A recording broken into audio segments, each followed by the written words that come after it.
ची बहुप्रतीक्षित आणि बहुचर्चित महासभा आज सकाळी पार पडणार आहे।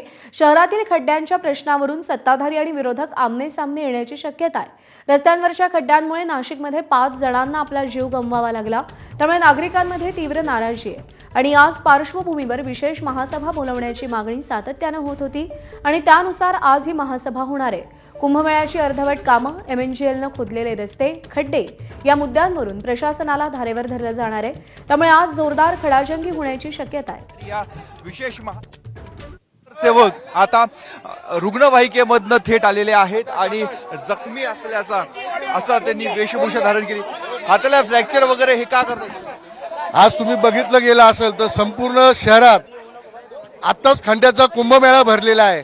आता तुम्ही समोर बघितलं असेल तर आपली ती छकोली आलेली आहे, तिचा बाप हरवलेला आहे, तिचा बाप वारलेला आहे। अशा ह्या कठोर प्रशासनाने असे किती मृत्युमुखी पडले। आज ह्या प्रशासनाला ह्या महापौरांना आज जाग आली आहे। ही खड्ड्याची महासभा, विशेष